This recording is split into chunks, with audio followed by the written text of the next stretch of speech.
নমস্কার বন্ধুরা, মায়ের ছোট্ট রান্নাঘরে আপনাদের সকলকে স্বাগত জানাই। তো আজকের রেসিপিটা আপনারা দেখে নিশ্চয়ই বুঝে গেছেন। তো আজকে আমি বলবো না কী রেসিপি করছি। তো প্রথমে আমি নিয়েছি কড়াইশুঁটি, তারপর নিয়েছি ছোট ছোট দেশি আলু, আর নিয়েছি দুটো টমেটো আর কয়েকটা কাজু বাদাম। আর বন্ধুরা প্লিজ ভিডিওটিতে একটি লাইক করে ভিডিওটা শেষ পর্যন্ত দেখার অনুরোধ রইল। আর কড়াইতে দিয়েছি জলটাকে বেশ গরম করে আমি একটু জল নিয়ে কাজু বাদামটাকে ভিজিয়ে রেখেছি, তাতে পেস্ট করতে সুবিধে হবে। তারপর এখানে আমি গরম জলের মধ্যে আলুগুলোকে দিয়ে সামান্য লবণ দিয়ে সেদ্ধ করে নেব। আলুগুলো সেদ্ধ হতে হতে এদিকে আমি মশলাটা রেডি করে নিচ্ছি। মশলার জন্য নিয়েছি ধনে, জিরে, কাঁচা লঙ্কা আর আদা। সব কিছুকে ভালো করে পেস্ট করে নেব। আর এদিকে ততক্ষণে আমার আলুটা সেদ্ধ হয়ে গেছে। আলুটা নামিয়ে নেব, আলুটা ছুলে নিচ্ছি এদিকে। আর নিয়েছি এখানে পনিরগুলোকে আমি এরকম সাইজ ছোট ছোট করে টুকরো করে কেটে নিয়েছি। আপনারা আপনাদের পছন্দ মতন ছোট বড় অথবা করে নিতে পারেন। তো পনিরটাকে আমি হালকা করে ভেজে নেব, বেশি ভাজবো না। তো কড়াইতে দিয়েছি সাদা তেল, এবার আমি পনিরটাকে ভেজে নেব। আর বন্ধুরা প্লিজ আমার চ্যানেলে নিত্য নতুন ভিডিও দেখার জন্য আমার চ্যানেলটিকে সাবস্ক্রাইব করে পাশে থাকা বেল আইকনটিকে বাজিয়ে দেবেন। আমার চ্যানেলে নতুন নতুন ভিডিওর আপডেট সবার আগে আপনার কাছে পৌঁছে যাবে। তো এদিকে আমার পনিরগুলো প্রায় সবগুলো ভাজা শেষ, এবার আমি সবগুলোকে নামিয়ে নিচ্ছি। এবার এই তেলের মধ্যে আমি টমেটোগুলোকে ছোট ছোট করে টুকরো করে দিয়ে দিয়েছি, আর দিয়ে দিলাম সামান্য লবণ। আর এর মধ্যে দিচ্ছি কাশ্মীরি লঙ্কার গুঁড়ো আর হলুদ গুঁড়ো, এতে কালারটা খুব সুন্দর হবে। টমেটোগুলোকে একটু ভেজে নিয়ে তারপর নামিয়ে পেস্ট করে নেব। আর কড়াইতে দিয়ে দিচ্ছি পরিমাণ মতো সর্ষের তেল। এবার আমি ফোড়নটা দিয়ে দিচ্ছি।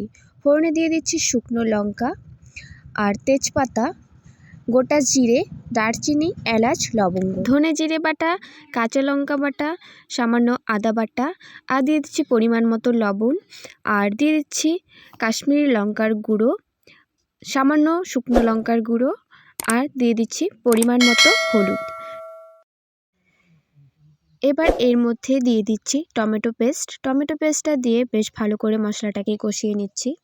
মশলাটাকে বেশ ভালো করে কষিয়ে নেওয়ার পর তারপর এর মধ্যে দিয়ে দিচ্ছি আমি দুধের মালাইটাকে দিয়ে আবারও বেশ ভালো করে কষিয়ে নিচ্ছি।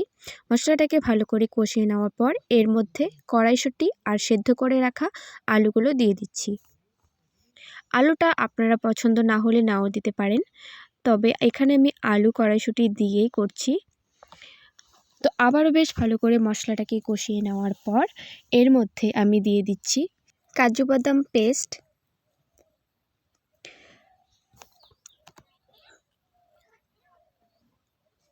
আর সামান্য জল দিয়ে আবারও মশলাটাকে বেশ ভালো করে কষিয়ে নিচ্ছি। তো বন্ধুরা আজকের এই রেসিপিটা যদি আপনাদের ভালো লেগে থাকে তাহলে অবশ্যই কিন্তু আমাকে কমেন্ট করে জানাবেন। আর যারা ফেসবুক থেকে দেখছেন তারা অবশ্যই একটি করে ফলো করে দেবেন। আর এবার মশলাটাকে বেশ ভালো করে কষিয়ে নিয়েছি, আর এর মধ্যে দিয়ে দিচ্ছি সামান্য একটু চিনিটাকে দিয়ে মশলাটাকে আবার বেশ ভালো করে কষিয়ে নিয়ে এর মধ্যে এখন দিয়ে দেব পরিমাণ মতো জল। পরিমাণ মতো জল দেওয়ার পর এই ঝোলটাকে আমি 5-7 মিনিট ফুটতে দেব। 5-7 মিনিট পর দিয়ে দিচ্ছি ভেজে রাখা পনিরগুলো দিয়ে আবারও আমি 2-3 মিনিট ঝোলটাকে ফুটিয়ে নিচ্ছি।